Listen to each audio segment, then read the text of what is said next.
참 예수님, 찬미 예수님.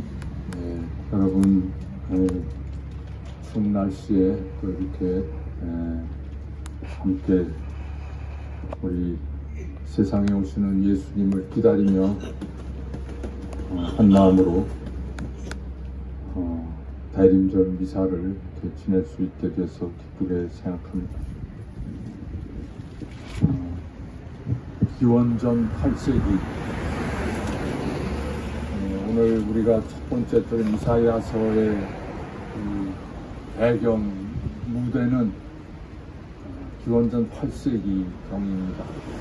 기원전 약 730여 년 경인데 이때 이스라엘 북쪽에 있는 아시리아 제국이 중동 지역의 가장 강력한 제국으로 발돋움하면서 다른 주변의 조그만 나라들을 모두 다 통합하는 그러면서 이집트, 남쪽의 이집트 왕국까지 넘보는 그런 아주 강력한 확장 정책을 펴고 있을 그런 시대였습니다. 그 아시리아 제국이 그렇게 막강한 힘으로 주변 왕국을 이렇게 다 접수하고 있는 그런 상황에서 이스라엘 북쪽의 북쪽 이스라엘 왕국과 또 그 옆에 있던 아람 왕국, 이 사람들이 아시리아에 대항해서 자신들을 지키려는 그런 연합 전선을 펴고 있었습니다.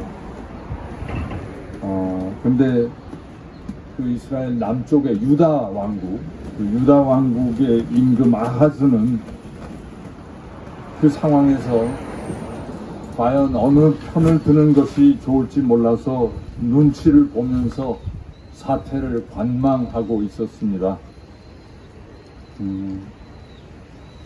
그러니까 그 북쪽 이스라엘 왕국 임금 페카라는 사람은 아람 임금 르친이라는 사람과 연합군을 형성해서 남쪽으로 이 유다 왕국에 쳐들어와서 예루살렘까지 와가지고 자기네들과 함께 동맹을 맺고 아시리아 제국에 대적하는 그런 전선을 만들자 하고 압박을 하고 있었습니다. 이런 그 이스라엘 왕국과 또 아람 왕국의 연합군의 공격을 받은 그 유다 임금 아하즈와 유다 백성들은 어찌해야 좋을지 몰라서 몹시 이 바람에 나뭇가지들이 흔들리듯이 그렇게 아주 덜덜 사시나무 떨듯이 떨고 있었다고 이사야서에는 나와 있습니다. 그렇게 떨고 있는 유다 임금 아하스와 그 백성에게 하느님께서 이사야 예언자를 보내셔서 이렇게 말씀하셨습니다. 너는 주 너의 하느님께 표징을 청하여라. 저 저승 깊은 곳에 있는 것이든 저 위에 높은 곳에 있는 것이든 아무 것이나 청하여라. 그러니까 아하즈는 그 이사야 예언자의 말에 대해서 주 하느님을 시험하는 그런 일, 표징을 청하는 일은 하지 않겠다고 하였습니다.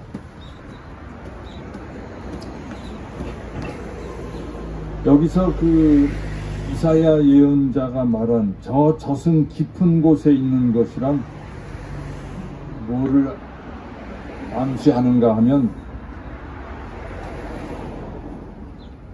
유다 사람들이 아시리아에 붙을 것인지 아니면 남쪽 이집트에 붙을 것인지 결단하지 못하고 있는 그 아하즈의 이리 갔다 저리 갔다 하는 그 마음을 꼬집는 그런 그 말씀이고, 또 저 위 높은 곳에 있는 것이란 하느님께 의지하는 결단을 촉구하는 그런 그 상징적인 말씀입니다. 아하스는 갈피를 못 잡고 있었습니다. 떠오르는 아시리아 제국의 편을 드는 것이 옳을지, 아니면 그래도 전통적으로 힘을 가진 그 왕국인 이집트에 의지하는 것이 좋을지, 어느 쪽을 선택을 해야 좋을지 갈팡질팡하고 있었습니다.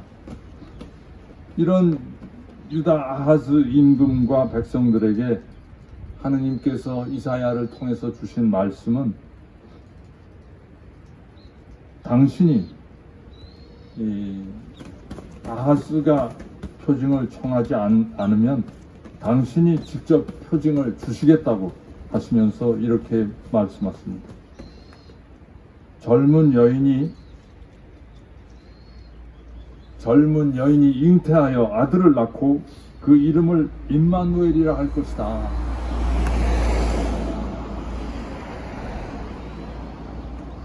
이게 무슨 말씀인가 하면, 진퇴양난의 위기에 놓인 유다 왕국의 운명을 앞두고 이사야는 인간에게 의지하지 말고 하느님께 의지해야 솟아날 구멍이 있다, 이런 말씀을 하신 것이었습니다. 여기서 이사야가 말하는 젊은 여인은 무엇을 의미하는가? 아무 힘도 없는, 보잘것없는 그 연약한 존재를 의미합니다. 젊은 여인이란 전투로 단련된 그런 용사도 아니고, 또 재산을 많이 가진 세상의 원로도 아니고,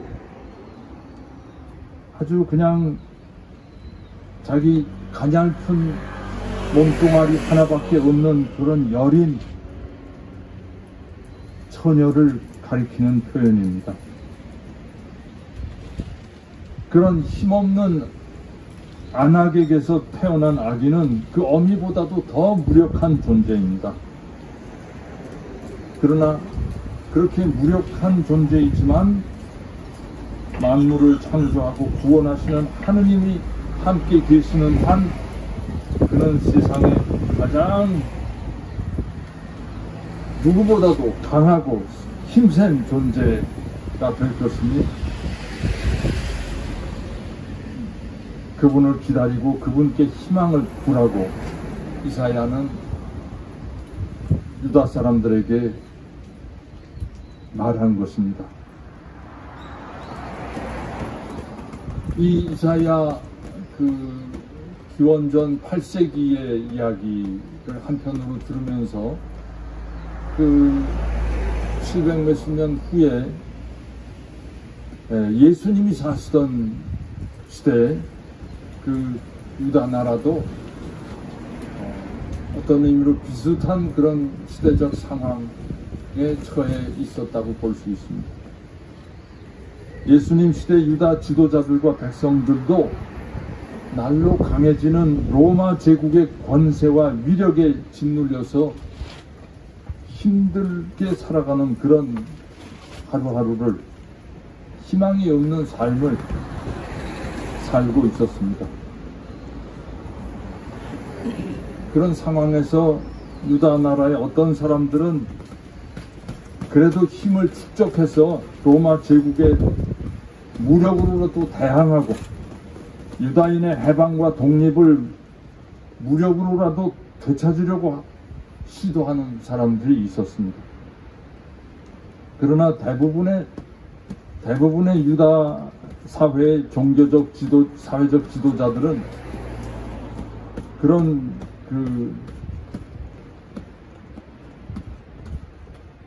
태도를 취하기보다는 로마 제국에 잘 보여서 당장 힘을 가진 사람들의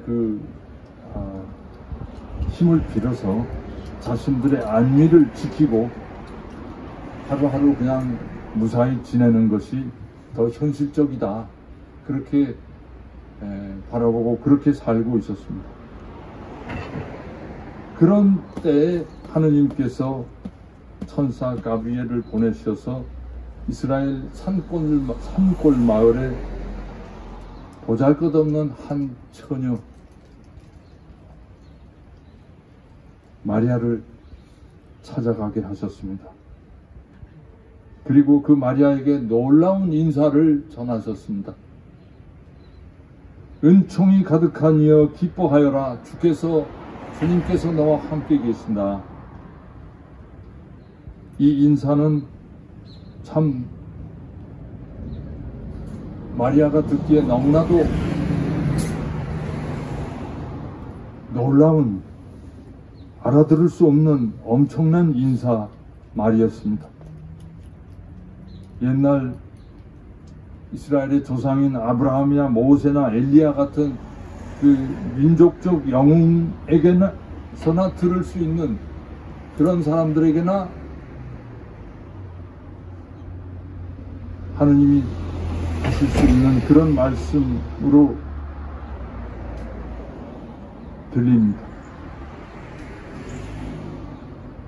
또 천사는 이어서 옛날 이사야 예언자가 아하스 왕과 유다 백성에게 한 말처럼 똑같은 또 말을 하십니다. 내가 잉태하여 아들을 낳을 터이니 그 이름을 예수라 하여라. 이게 무슨 까닭을 알 수 없는 희한한 말씀일까요? 이 신비로운 천사의 예언을 들은 마리아는 하느님께 모든 것을 맡겨드리는 순명의 응답을 하였습니다.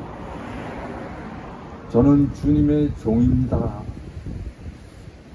뭔 말씀인지 모르겠지만 말씀하신 대로 저에게 이루어지기를 바랍니다.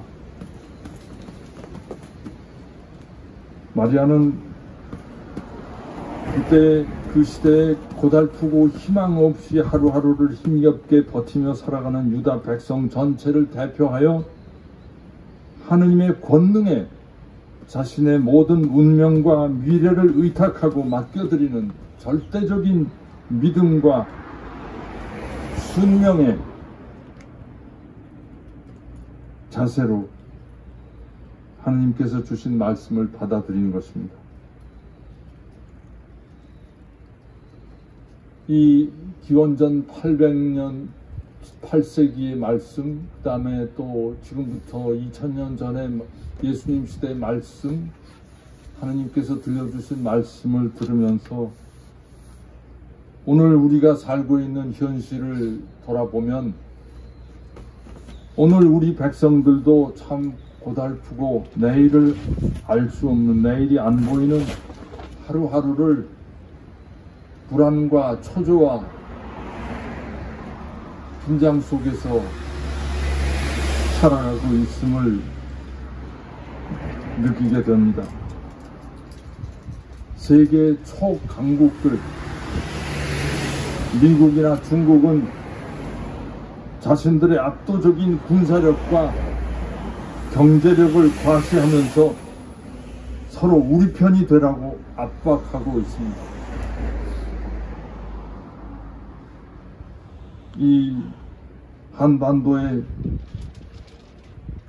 남쪽 현 정부는 미국에 잘 보여서 미국의 무력 우산, 핵 우산 밑에 들어가면 안전하리라고 믿고 미국의 전투기와 미국의 함정들을 불러들여서 연합 군사 훈련을 하면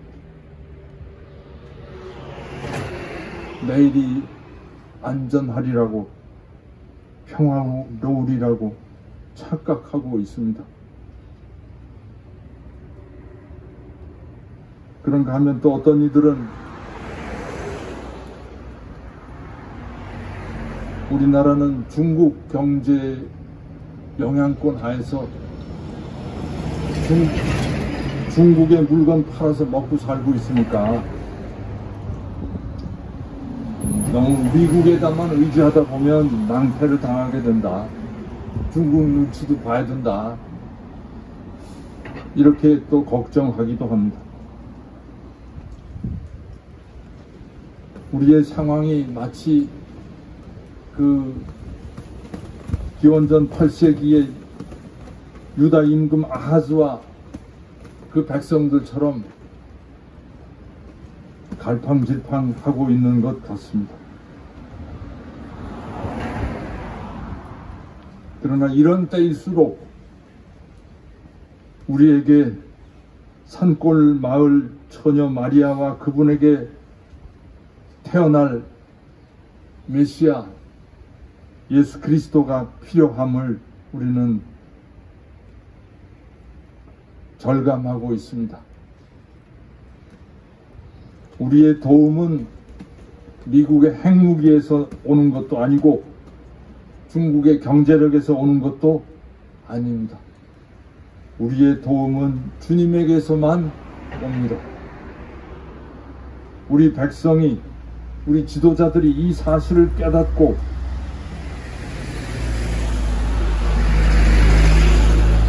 어리석은 그 전투기나 함정에 자신의 운명을 위탁하지 않고 오로지 구세주이신 예수 그리스도께 의탁하고 우리 자신의 모든 생명과 삶과 평화를 간절히 청하고 기다려야 하겠습니다.